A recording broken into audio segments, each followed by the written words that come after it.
My name is Barbie Flanagan. Welcome to True Crime Terror Tales. Today we're going to discuss a murder case that is 40 years old, the Keddie Cabin murders. Despite a confession and a lot of evidence, the suspects were never arrested. Now there's new information, and maybe this case will finally be closed. The Strangers is a popular movie released in 2008. Did you know it's based on a true story? A quadruple homicide that happened in Keddie Cabin 28. 36-year-old Glenna Susan Sharp, known as Sue, divorced her abusive husband and relocated her 5 children to Northern California to be near her brother Don. They originally lived in his former trailer in Quincy. After several months, a house became available at the Keddie Resort about 5 miles away. Keddie, California is a picturesque place decorated with beautiful trees, bridges, and creeks. The Keddie Resort used to be a tourist hotspot, but fell in hard times. In 1981, the resort offered low-income housing. The Sharp family moved into Cabin 28. Money was tight. Sue got a $250 monthly check from her ex-husband, food stamps, and worked a part-time job at the Quincy Elks Lodge. Despite the challenges, the family flourished and everyone made friends quickly. There was 15-year-old John, 14-year-old Sheila, and Tina was 12. Rick was 10, and Greg was the youngest, just 5 years old. The house had 2 bedrooms. Sue and the girls stayed in one room, Rick and Greg in the other. John had the basement to himself. April 11, 1981 had been a busy day for the family. Around 10 p.m., things wound down. Sheila decided to spend the night at her friends, the Seabolts, next door. Tina had been there watching TV, but returned home for the night. Rick, Greg, and their friend, 12-year-old Justin Smart, were settled in the boys' bedroom. John and his 17-year-old friend Dana Wingate were at a party in Quincy, but expected home soon. The next morning, Sheila returned home to get ready for church and walked into a massacre. Her mother, brother, and Dana were dead. The floors, walls, and ceilings covered in blood. Sheila ran hysterically screaming back to the Seabolt's house. Jamie Seabolt hurried to the back room where the boys were still sleeping. He had them climb out the window to avoid seeing the carnage in the living room. The Plumas County Sheriff's Office was called, and it took several hours before anyone realized that 12-year-old Tina was gone, and there was blood in her bedding. The FBI joined the search since kidnapping is a federal crime. The phone line was cut and the lights turned off. Also, no sign of forced entry. The victims were bound with electrical cords and medical tape. It appeared that the killers took their time and tortured Sue after they murdered John and Dana.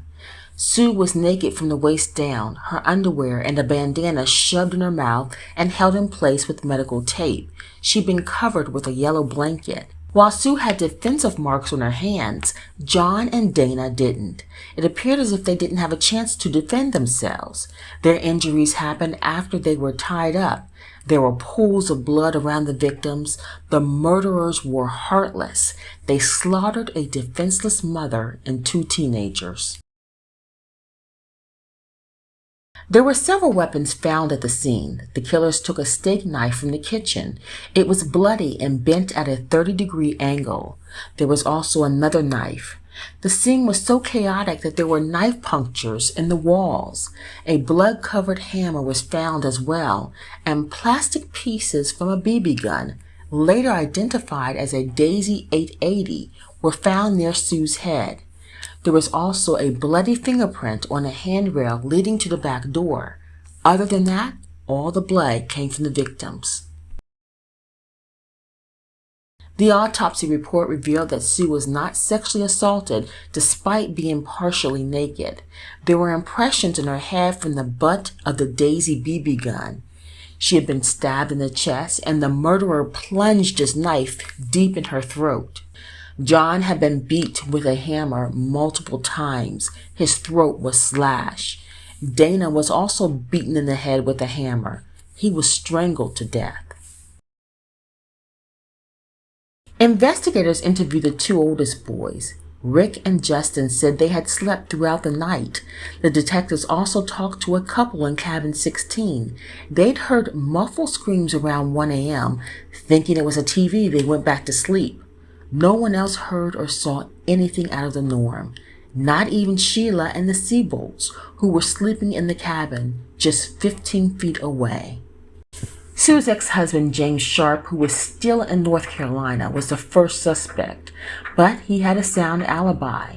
The investigation went cold until a few weeks later, when Justin Smart told his therapist he was having nightmares about the murders. Plumas County detectives had him hypnotized. Justin said he had been watching TV in the boy's bedroom when he heard Sue arguing with two men. John and Dana came home, and that's when things turned violent and deadly. Tina came out of her room carrying a blanket, and one of the killers took her outside through the back door. At one point, Justin says he has a memory of trying to stop Sue's chest from bleeding and covering her with a yellow blanket. Deputies confirmed that blood was found on the inside doorknob of the boy's bedroom. These composite sketches were drawn by a local volunteer artist. It's not clear why the sheriff's office didn't use the award-winning FBI artists available to them instead.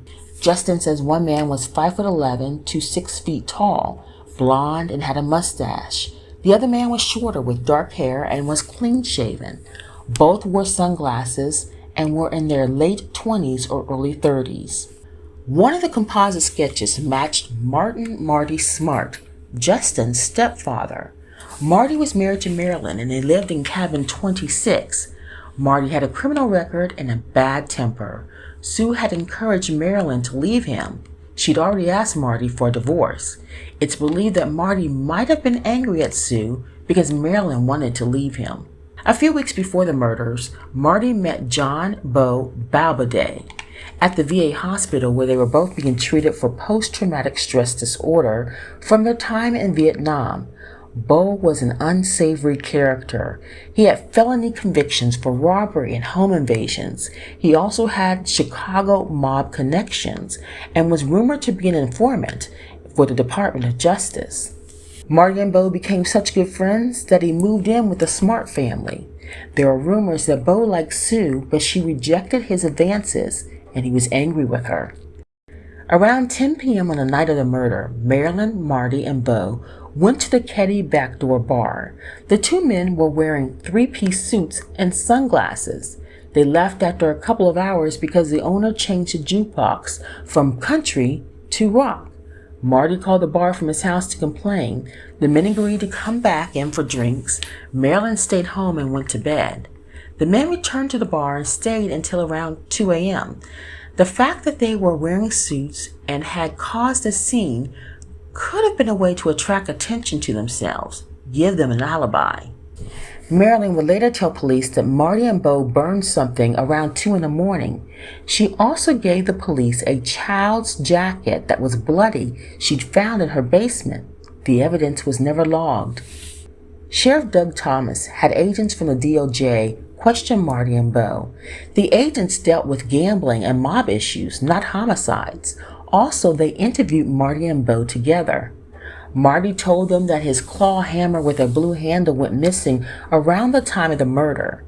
Marty took a polygraph test and passed.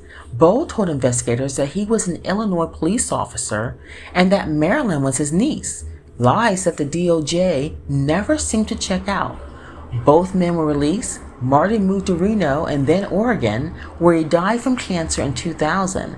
Bo went back to Illinois and he died in 1988. Neither of them was ever questioned again. A few weeks after the murders, the FBI backed off the search for Tina, saying the sheriff's office could handle it since there was no ransom. Tina remained missing for 3 years. A man stumbled across pieces of a skull and a mandible at Feather Falls in Butte County, 100 miles from KEDDIE. The deputies also found a nylon jacket, a pair of jeans, an empty medical tape dispenser, and a child's blanket. The Butte County Sheriff's Department received an anonymous call that suggested that the bones belonged to Tina Sharp. Unfortunately, the recording of the call went missing for decades. Dental records confirmed the remains belonged to Tina. Investigators believe she was murdered the same night as the other victims. The trail remained cold until Sheriff Greg Haywood reopened the cold case in 2010. The sheriff assigned Special Investigator Mike Gamberg to review evidence and find some answers. Sheila is now a mother and a grandmother. After the murders, she and her brothers were put in separate foster care homes. Closing this case would end a horrible chapter in their lives. Gamberg soon discovered that Marty had confessed to killing Sue and Tina to a VA counselor in Reno. He had denied killing John and Dana. Marty thought his confession was confidential, but it wasn't. The counselor reported the confession to the DOJ. They interviewed him and dismissed his statements as hearsay since there wasn't a recording. Gamberg re-interviewed the counselor 30 years later, and he still says Marty confessed to 2 murders. In 2013, Gamberg's team found the missing call to Butte County that helped lead to Tina's identity, but the recording garnered no new leads. Gamberg also found a letter sent to Marilyn from Marty 16 days after the murders. They'd split right after the killings. Marty wanted a second chance and implicated himself in the murders, saying, "I've paid the price of your love, and now that I've bought it with 4 people's lives, you tell me we are through? Great. What else do you want?" The letter was never entered as evidence. Marilyn said she never saw the letter, but it was definitely Marty's handwriting. In 2016, Marty's missing claw hammer was found in a pond near Keddie. The water had washed away any clues. Gamberg also discovered that Marty was allegedly great friends with Sheriff Doug Thomas, who handled the original investigation. The sheriff had lived in Cabin 28 before the Sharps, so they definitely knew each other. But were they friends? The sheriff says no, but some people believe the sheriff interfered with the case and lost evidence on purpose to cover for his buddy. In 2018, Gamberg announced that DNA found on a piece of medical tape matches a living suspect. In fact, Gamberg says there are 6 living suspects. Hopefully now that there is forensic science and a new drive to close this case, the victims of Cabin 28 will get justice. It's been 12 years since the case reopened, and there haven't been any arrests yet. There are a lot of theories and a lot of twists and turns. But one thing everyone agrees on, and that's that there was sloppy police work. Hopefully, we will get answers soon. Thanks for watching. See you next time.